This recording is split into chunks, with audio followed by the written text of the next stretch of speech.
necesitamos dirección. Necesitamos dirección. Espíritu Santo, para eso viniste, para dirigirnos, para enseñarnos, para fortalecernos. Y necesitamos tu dirección en estos días difíciles. Pero aprovechamos estos días para recibir, para aprender, para fortalecernos en el Señor. Aprovechamos, Señor, porque tú te vas a glorificar. Te tienes que glorificar, tú siempre te glorificas. Yo no sé cómo lo vas a hacer, pero te vas a glorificar. Y por eso, Señor, queremos ver eso, queremos que tu nombre sea glorificado en las naciones, porque toda la tierra será llena del conocimiento de la gloria del Señor, de Dios, como las aguas cubren el mar. Señor, en todo esto tú te vas a glorificar. Te vas a glorificar, tu nombre va a ser engrandecido y enaltecido. Eso lo creemos, en el nombre de Jesús. Amén. Y amén. Yo no sé cómo... Sí, ya empecé, Luz, ya empecé. Gracias. Yo no sé cómo Dios lo va a hacer, cómo Dios se va a glorificar, pero una cosa sí, que Dios se va a glorificar. No sabemos. No, porque uno ve la situación y uno dice, ¿cómo, Señor? ¿Cómo lo vas a hacer? ¿Cómo lo vas a hacer? Porque la verdad que acá el diablo se ha levantado, pero fuerte. Y para destruir países, naciones, para destruir familias, para destruir muchas cosas. Y claro, hay algo que él tiene debajo de la manga, ¿saben? Saben que es decir, ustedes saben lo que significa cuando alguien tiene algo escondido en la manga, ¿no?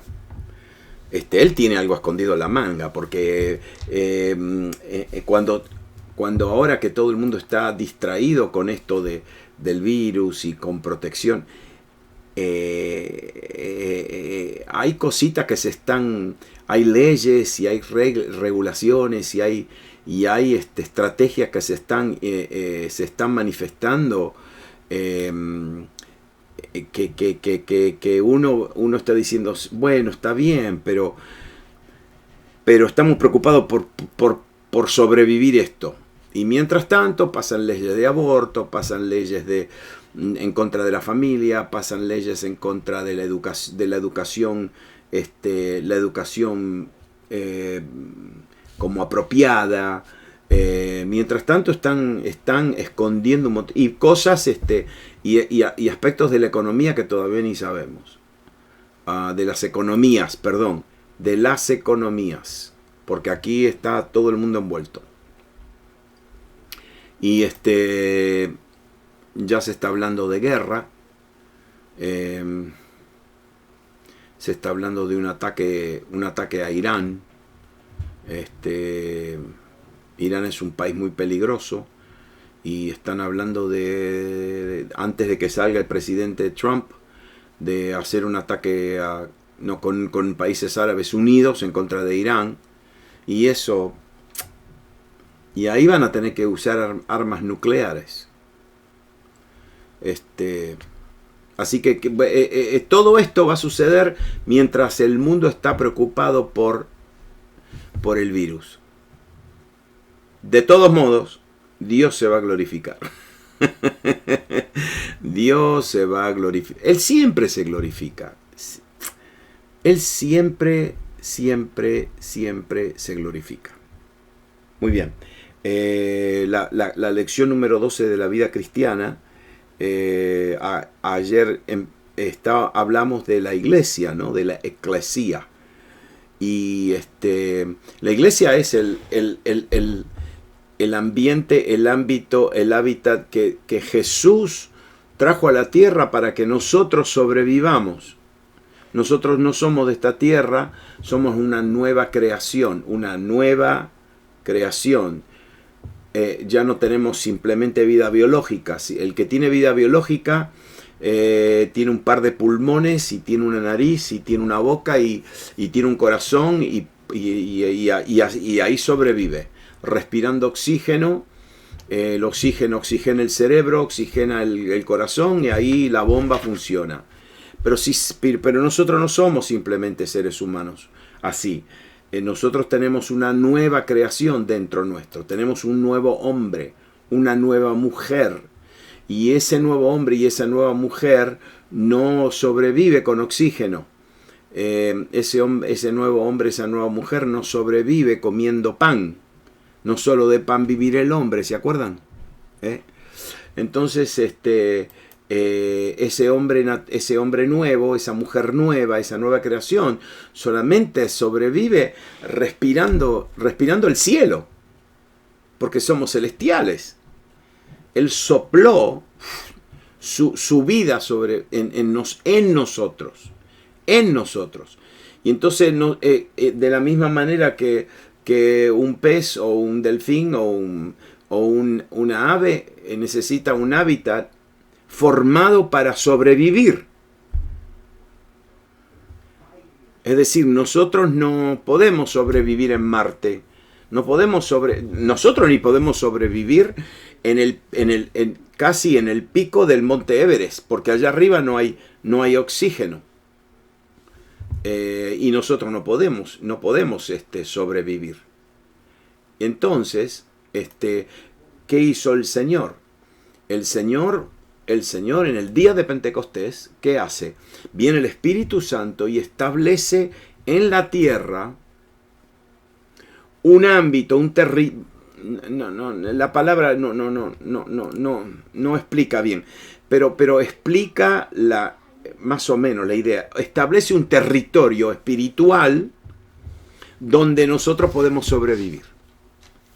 Antes no nos importaba, porque nosotros éramos simplemente hombres y mujeres con un alma y con un cuerpo, pero ahora tenemos un espíritu, y ese espíritu no sobrevive en este cosmos, en este mundo, en este sistema. Nosotros necesitamos otro sistema, necesitamos otra civilización, necesitamos otro territorio.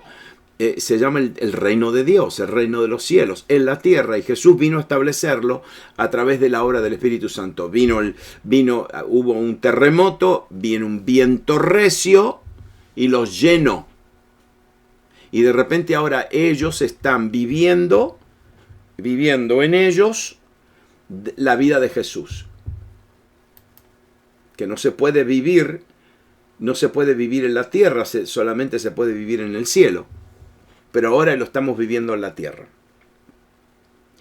¿Pasa todo esto en el día de Pentecostés? Sí, estoy grabando. Gracias. Pasa todo esto en el día de Pentecostés. Y le voy a explicar más o menos lo que pasó.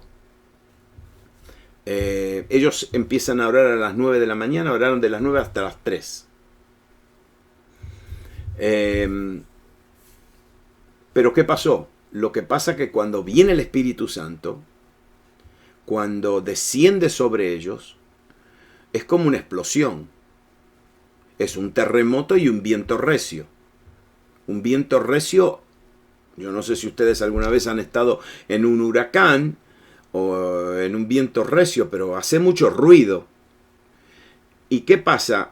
No solamente los 120 sintieron y escucharon el viento recio, y escucharon cómo tembló la casa. Pero lo que pasó era que en el día de Pentecostés, en la fiesta de Pentecostés, habían alrededor de 500,000 de judíos viviendo en Jerusalén. No, los que vivían en Jerusalén, los permanentes, eran como 250,000. Lo que pasa es que habían otros 250,000 que habían venido de todos los otros países. Y mírenlo, es decir, aquí dicen, moraban entonces en Jerusalén judíos, varones piadosos de todas las naciones bajo el cielo. De todas las naciones bajo el cielo. Hechos capítulo 2. Y hecho este estruendo, se juntó una multitud, y estaban confusos porque cada uno les oía hablar en su propia lengua. Entonces, acá dice, bueno, entonces estaban atónitos, maravillados, diciendo, mirad, ¿no son estos galileos todos estos que hablan? Es decir, estos son campesinos. Los galileos eran los campesinos. Los de la ciudad eran de Jerusalén, pero los de en Galilea eran todos campesinos. En Galilea lo que había era campo, pesca y animales. Era el campo. Y aparte los galileos tenían un acento, ¿no? Igual que hoy. La gente del interior tiene un acento y tiene una reputación, especialmente ustedes, los de la capital, se creen que, bueno, no le digo lo que ustedes se creen, los porteños, pero los de la capital, y saben una cosa, yo he estado en todos los países de Latinoamérica, y los de la capital siempre tienen la misma actitud. Los de la capital a los del interior. Siempre, ¿no? Siempre se creen que qué sé yo qué. Bueno. Entonces, ellos dicen, pero ¿cómo le oímos nosotros hablar a estos galileos, campesinos del interior, en nuestra lengua en la que hemos nacido? Y entonces aquí da una listita. Dice, partos, medos, elamitas, y los que habitamos en Mesopotamia. ¿Sabe lo que es Mesopotamia? Irak. Allá en Irak, en Irak, en Kuwait, donde está el Tigris y el Éufrates, en Judea, en Capadocia, en el Ponto y en Asia. Es decir, estos ya eran griegos. Y después dice, en Frigia y Panfilia. Esto es Asia Menor. En Egipto, había judíos de Egipto. En las regiones del África, más allá de Cirene.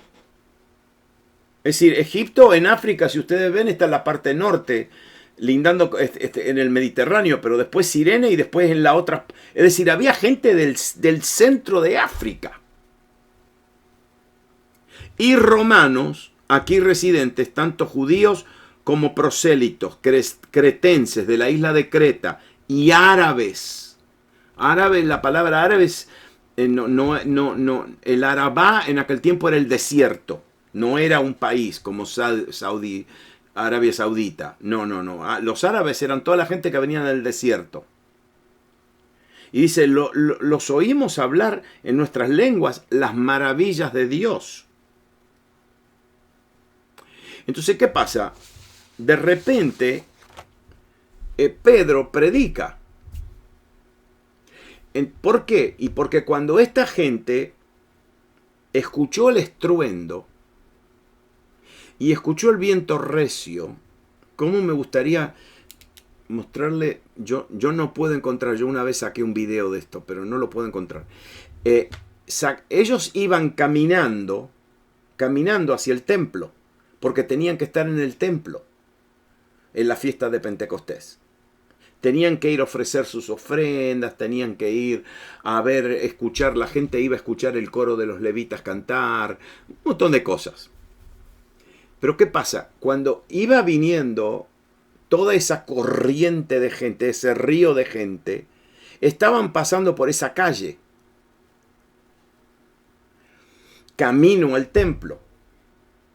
Ellos estaban en un lugar, en el segundo piso, el aposento alto, que está sobre el monte de Sión.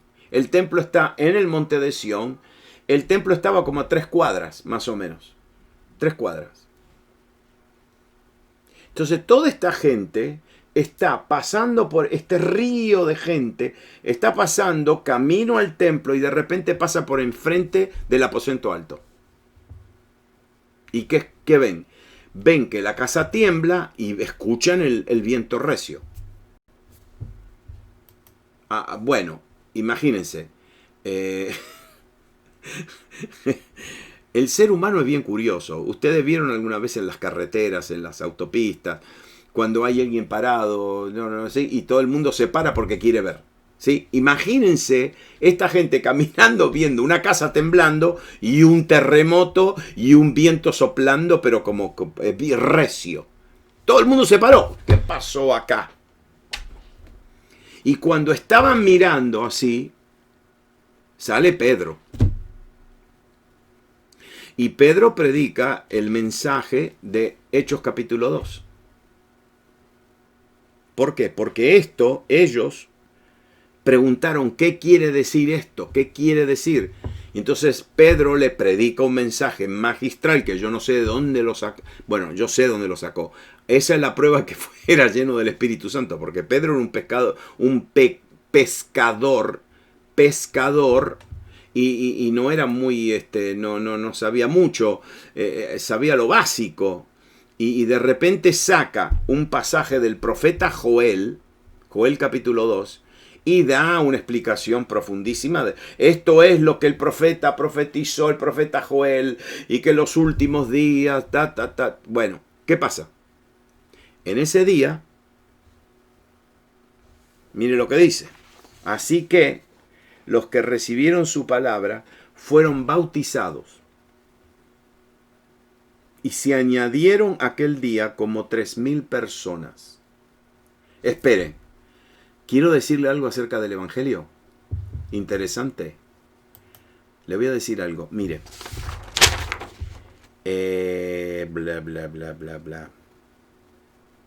Ok.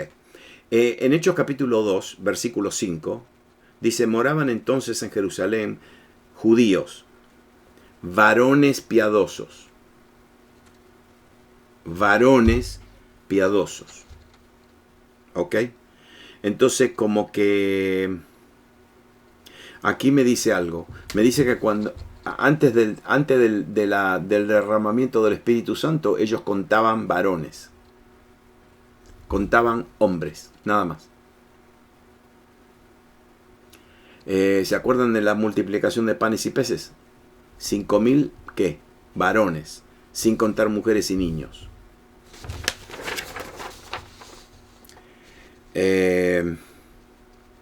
Cuando viene el Espíritu Santo como que niveló todas las cosas. Aleluya. Y mire lo que dice. Así que, este es el versículo ya 41, así que los que recibieron su palabra fueron bautizados y se añadieron aquel día como 3,000 personas, no varones, personas. Ok. Es decir, no le tengo que explicar esto porque la Biblia lo dice claramente. Dios no hace acepción de personas. Entonces, mire lo que dice. Los 3,000, entonces, ¿qué pasa? Son las 5 de la mañana. A ver, me invento una historia. 5 de la mañana, el día después del día de Pentecostés. Y Pedro, era el líder, convoca a los 100, primeramente convoca a los 12. Los convoca a las 5 de la mañana, porque a las 6 de la mañana convocó a los 120 y a los 3,000. ¿Por qué? Porque esta gente no eran de Jerusalén. Venían de afuera. Ahora habían ¿qué? Habían no solamente recibido a Jesús, no solamente habían sido llenos del Espíritu Santo. Pero ¿sabe lo que pasó en el día de Pentecostés? No tengo idea cómo lo hicieron. Bautizaron a 3,000 personas. Las bautizaron en las aguas. 3,000 es mucha gente. Bautizar a 3,000. Y los 12, que eran los que bautizaban, entonces imagínense, eran 12, tuvieron que bautizar a casi 280, 290 personas por cada uno, porque los bautizaron a todos. Y los tenían que bautizar en el nombre de Jesús, porque Jesús le había dado instrucciones que tenían que bautizar a la gente en el nombre del Padre, el Hijo y el Espíritu Santo. Esa fue una orden que le dejó a los 12. Y ahora los van a bautizar, 3.000 personas. No sé. No, los 120 no, porque ahí estaba María, la madre de Jesús, y ahí estaban las mujeres, y ahí estaban... No, eran los 12 discípulos. Los apóstoles del Señor eran los únicos que podían orar por la gente, tocar a la gente, bendecir a la gente, ministrarle, los únicos que podían predicar y enseñar. Entonces Pedro los convoca a todo el mundo. Convoca a todo el mundo.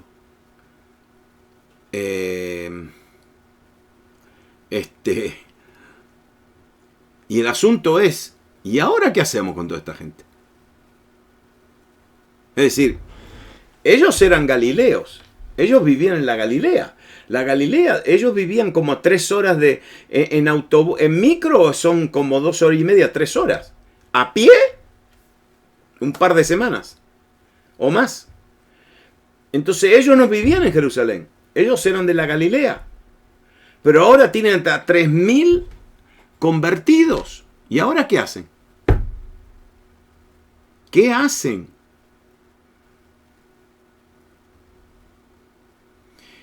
Y Pedro los llama a todos, los convoca. Y claro, ¿qué están discutiendo? ¿Y qué vamos a hacer ahora? ¿Qué le vamos a decir a esta gente? Si Jesús estuviera acá, ¿qué les diría? Ahora, ¿a ustedes le parece... ¿A ustedes le parece que alguien separó a uno de los discípulos y le dijo, escúchenme bien, a esta gente hay que enseñarles la Biblia? Así que le vamos a hablar acerca de las 13 dispensaciones.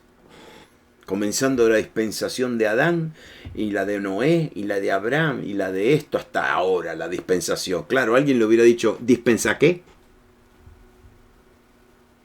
¿Qué es una dispensación? Otros le hubieran dicho, no, hay que hablarle de las 7 virtudes mortales. Y entonces alguien le va a decir, pero si nosotros no sabemos leer, ¿dónde vamos a leer? Otro le dice, no, hay que hablarles acerca de la oración, de cómo buscar a Dios. Otro a lo mejor le parece que esto, no. Otro a lo mejor, ¿qué? Habrá dicho, no hay que enseñar acerca de los dones del Espíritu. Todavía Pablo no había sido salvo. Pablo andaba por ahí corriendo, buscando, midiéndole las trenzas a la gente y a ver si están bien vestidos. Era un legalista, era un Pablito, Saulo de Tarso. Seguro que alguien dijo, no le podemos enseñar a leer la Biblia, porque Biblia que en aquel tiempo no había Biblia. Entonces, fíjese, ¿sabe lo que? Yo creo que yo no me invento nada. Yo miro la Biblia. Ellos decidieron algo que Juan, el apóstol Juan dice. Y en la primera epístola de Juan, capítulo 1, versículo 3 en adelante, mire lo que dice Juan. Lo que hemos visto. Juan, lo que hemos visto y oído, eso os anunciamos. Para que, y no, espérese, porque esto es profundo lo que le voy a leer, es hermoso. Dice, lo que hemos visto, lo que hemos oído, esto os anunciamos, para que también vosotros tengáis comunión con nosotros. ¿Se acuerdan de lo que hablamos ayer? Que en el hábitat, en la iglesia, en la eclesía, el Señor hizo no solamente para darnos vida, pero para que nosotros vivamos la vida de Él y que nos comuniquemos, que tengamos comunión los unos con los otros. Y ahora Juan dice, no, nosotros le anunciamos lo que hemos visto, lo que hemos oído, para que ustedes también tengan comunión con nosotros. Y mire. Y nuestra comunión verdaderamente es con el Padre y con su Hijo Jesucristo. Miren lo que dice Juan. Estas cosas os escribimos para que vuestro gozo sea cumplido. Este es el mensaje que hemos oído de Él y os anunciamos. Dios es luz y no hay ninguna tiniebla en él. Si decimos que tenemos comunión con él y andamos en tinieblas, mentimos y no practicamos la verdad. Pero si andamos en luz, como él está en luz, tenemos comunión unos con otros y la sangre de Jesucristo nos limpia de todo pecado. Miren lo que Juan está diciendo acá. Miren lo que Juan está diciendo acá. De la iglesia. Él está escribiendo otra vez, le está escribiendo a la iglesia. ¿Se acuerdan lo que dijimos ayer? Todos los libros del Nuevo Testamento están dirigidos a la iglesia. Hay un libro solo que está dirigido a una persona, el libro de Filemón. Filemón está dirigido a Filemón. Y Filemón fue una carta escrita a un hombre que tenía un esclavo llamado Onésimo y se le escapó. Así que la próxima vez que se le escapa un esclavo a alguno de ustedes, lean el libro de Filemón. Hay unas verdades mucho porque Filemón habla de la gracia, del perdón y bueno. Pero lo que le estoy diciendo es que todos los libros del Nuevo Testamento están escritos a la iglesia. No están escritos a una persona. Están escritos a la eclesía, a la iglesia. Y entonces fíjese lo que Juan le dice a la iglesia. Nosotros a ustedes, ¿qué le predicamos? Le predicamos lo que hemos visto y oído. ¿Okay? No nos inventamos nada. Nosotros le decimos exactamente lo que vimos a Jesús hacer y lo que escuchamos de su boca. ¿Para qué? Si ustedes creen en eso, entonces vamos a tener algo en común. Vamos a tener comunión. Escúcheme bien. ¿Qué es lo que nos une a nosotros? ¿Qué es lo que nos une? ¿La nacionalidad? No. No, discúlpenme. No. ¿Qué nos une? ¿La cultura? No. ¿Qué nos une? No sé, qué sé yo. ¿Algo? No. Lo único que nos une se llama Jesucristo. Y lo único que nos une no es solamente que yo creo en Jesús y ustedes creen en Jesús. No. Lo único que nos une es que yo tengo comunión con Él, ustedes tienen comunión con Él y estamos enchufados en el mismo motor.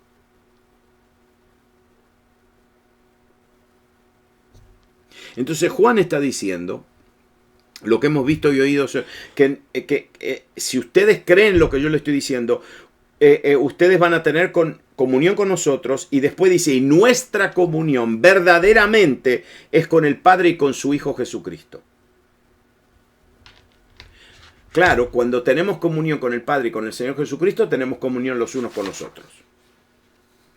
Entonces, Él les dijo, mire, vamos a hablarle a esta gente de lo que hemos vivido, lo que hemos experimentado. Mostrémosle a este grupo cómo pueden experimentarlo ellos también.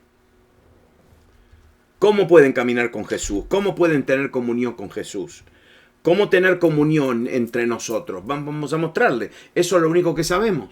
Lo vivimos con Jesús. ¿Y dónde va a pasar todo esto? En ellos, adentro.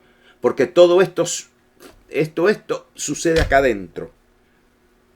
¿Qué significa eso? Que los 3.000 que escucharon a los discípulos hablar de todo esto, empezaron a tener comunión con Jesús, primeramente, y el Padre, y con ellos.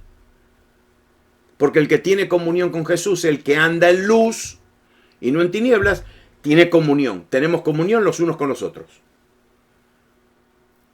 Y así todos ellos tenían la misma comunión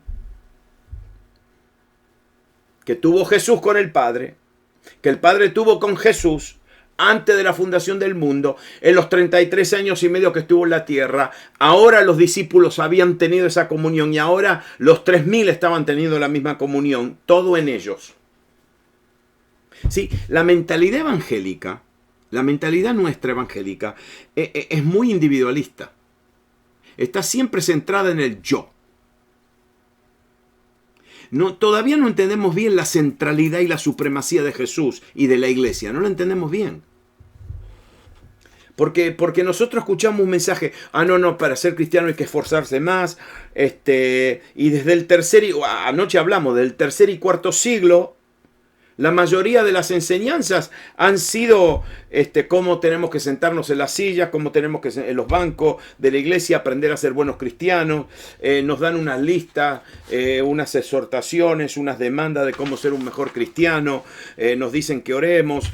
Pero ¿saben qué? Cuando uno trata de hacer estas cosas, te vas a desilusionar. Porque vas a escuchar, yo, por ejemplo, yo me acuerdo, mire, me acuerdo la última vez que vino el hermano Gigi Ávila acá. Gigi Ávila es un evangelista de Dios, un poderoso hombre de Dios, bien humilde, muchos milagros, muchos años en el ministerio, hermano Gigi. Y yo me acuerdo que no, porque yo estaba el director de la radio, amén, quien vive. Entonces, yo lo fui a ver para saludarlo, que si necesitaba algo, y entonces Gigi empezó. No, es que y entonces me dijo, yo quiero que a las 5 menos cuarto de la mañana, el locutor que está en la radio me ponga una música especial para despertarme y que me diga, hermano Gille, despiértese. Ok, está bien. Voy, le digo a los locutores a las 4:45 de la mañana, ponerle esta música y decirle al hermano Gille que se despierte porque es tiempo de orar. Amén. Bueno, y después me dijo, ¿por qué no se vienen a orar conmigo? ¡Qué privilegio! Orar con el hermano Gille. Pero el viejo se levantaba a las 5 menos cuarto de la mañana. Llenaba el lavamanos de agua y después le ponía hielo. Y después hundía la cabeza en el hielo, en el agua helada, para despertarse. Era violento. Y después oraba de pie, caminando 1 hora. Y después de 1 hora, caminando, se arrodillaba. Y yo estuve con él. Y yo hice lo mismo. Sí. ¿Sabe cuánto me duró? Ni 1 semana. Porque el sábado tuve que salir a predicar. Volví a mi casa como a las 2 de la mañana. ¿Y qué? ¿Me voy a despertar a las 5 menos cuarto? No, seguido. Yo digo, el Espíritu Santo no está despierto. El Espíritu Santo acá en mi casa está durmiendo. No, ¿qué va? ¿Saben qué culpa que sentí? Que le fallé al Señor porque no me levanté a las 5 menos cuarto de la mañana a orar. Juan Wesley oraba toda la noche. Y después le decía a la gente, levántense de la cama, haraganes.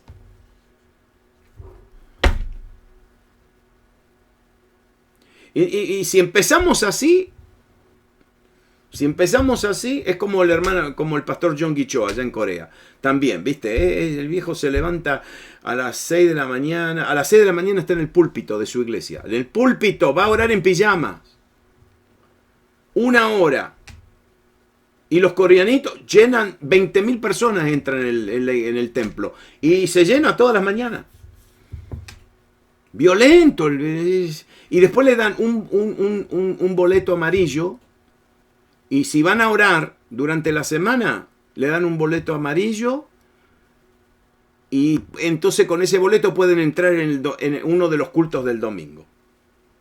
Y si no fueron a orar, no entran. Imagínense. Vivir una vida así. Vivir una vida así de cristiano, ¿no? Y empezamos y después arrancamos el día. ¿Y cómo lo vivimos? ¿Con una actitud de victoria, así? ¿O con una actitud humilde como el carpintero de Galilea? Y después, ¿cómo nos vamos a vestir? ¿Cómo nos vamos a vestir? No hay que vestirse bien porque nosotros tenemos que mostrarle al mundo que nuestro Dios nos provee lo mejor.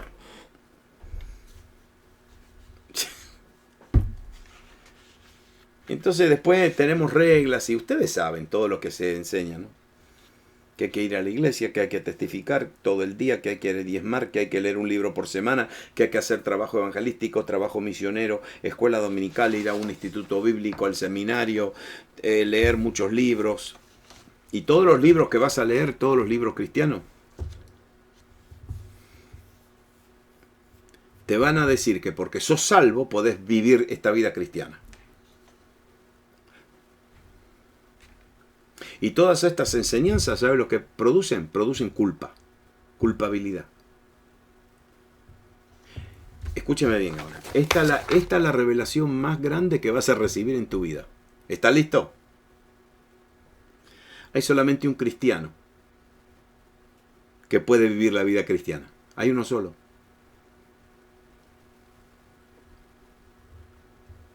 Se llama Jesús. Él es el único que puede vivir esta vida cristiana. Y si Él no vive su vida en mí, yo no la puedo vivir. Por eso Pedro dice, le he hecho mano a la vida eterna, le he hecho mano a esa vida de Cristo que está en mí. Si la vida cristiana es el territorio exclusivo del Dios viviente, Él solamente puede vivir esa vida. Nosotros vamos a las conferencias, vamos a todos los cultos y recibimos bendición, pero ¿se fijó que no nos dan herramientas prácticas para vivir la vida cristiana? No vamos con alegrías, con emociones. Pero un encuentro con Jesús es muy práctico. No es una experiencia mística o emocional. Tener comunión con Jesús es práctico. Ok. Tenemos que empezar a cerrar la lección. Miren, en las próximas noches vamos a hablar de esto. Le voy a dar la primera ayuda práctica, ¿sí? Tener una experiencia con Jesús es totalmente inútil y totalmente impotente y totalmente inexistente si yo no tengo hambre. Si yo no tengo hambre de establecer una comunión continua con Él, no funciona.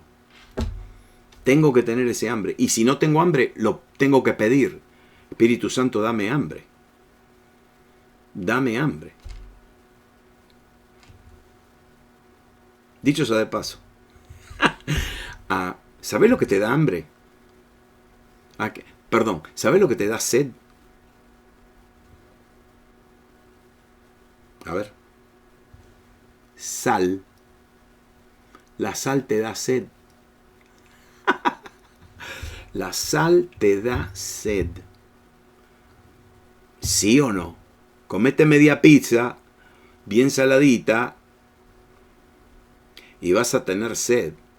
Sed. Una ayuda práctica, ¿no? ¿Y quiénes son la sal de la tierra?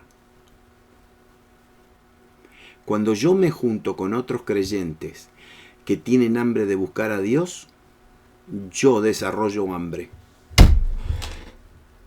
Pero cuando yo me junto con un grupo de creyentes que quieren divertirse, que quieren comer, que quieren simplemente tener comunión, compañerismo, está bien, gloria a Dios por eso. Gloria a Dios. Claro. Sí. Esa es una ayudita. Entonces, la comunidad, porque toda esta vida esta vida cristiana se vive en la comunidad, se vive en la iglesia. Los cultos no son simplemente, la comunidad de cristianos no es simplemente una reunión entre creyentes. Mira lo que dice este pasaje, que nosotros malinterpretamos. Otra vez os digo que si 2 de vosotros se pusieren de acuerdo en la tierra acerca de cualquier cosa que pidieren, les será hecho por mi Padre que está en los cielos. Porque donde 2 o 3 congregados en mi nombre, ahí hay una iglesia. No, ahí no dice hay una iglesia. Ahí dice, allí estoy yo en medio de ellos.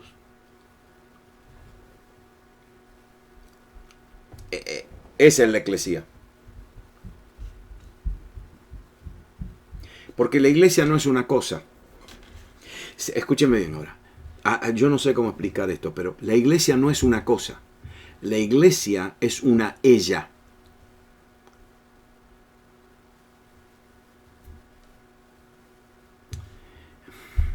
La iglesia es la novia de Cristo.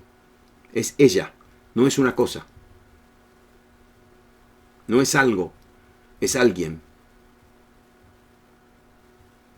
Es una reunión visible, dinámica, un cuerpo de creyentes, la comunidad de los redimidos. Mire lo que es.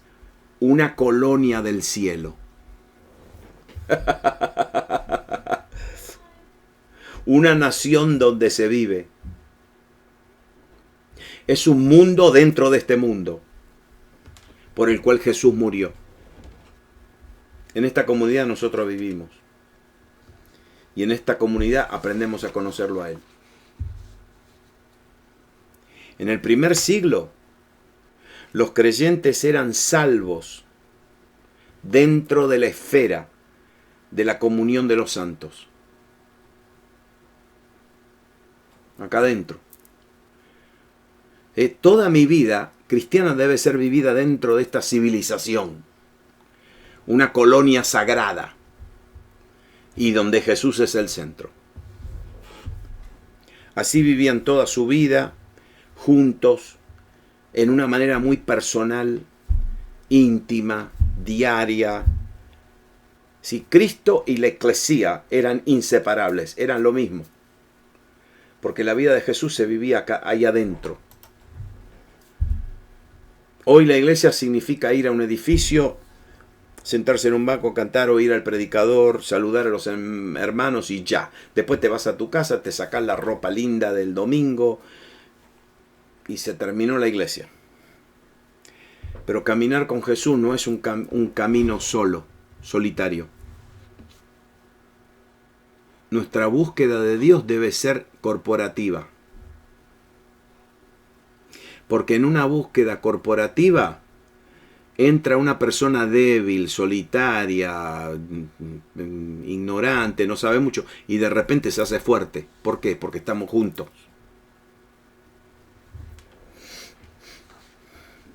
Esta noche te voy a dar una cosa práctica, nada más. Busquen a alguien que tiene deseo de conocer a Jesús íntimamente. No importa que sea raro, rara.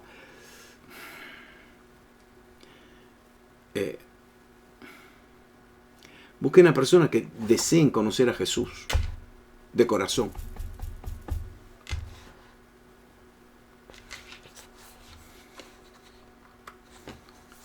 Y reúnanse con ellos. Yo me reúno con personas todos los días, todas las noches que quieren conocer al Señor y estamos ahí buscando. Y por eso entonces motivo a otros que hagan lo mismo. Sí, es que esa gente está, hay que encontrarlas. Hay que buscarlas y encontrarlas.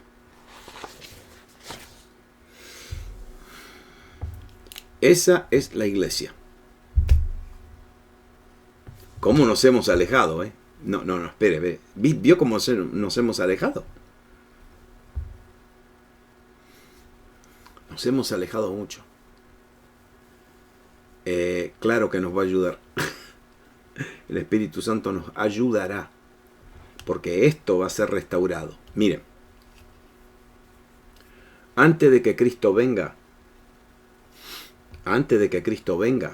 a buscarnos, la iglesia no va a ser como es hoy. No. Él viene a buscar una novia linda, una novia hermosa y una novia victoriosa. No viene a buscar. Por eso en estos próximos días nosotros vamos a ver cómo Él va a venir a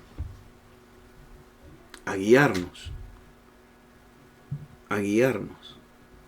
Todas las noches oramos y yo personalmente, la verdad, es un gemir que tengo dentro de mí. Señor, ayúdame, dirígeme. Yo no sé. Lo único que sé es que el concepto de eclesía va a ser restaurado. Porque lo que estamos haciendo hoy es lindo, es hermoso, nos amamos, estamos juntos, pero le voy a decir, hay más. Hay más.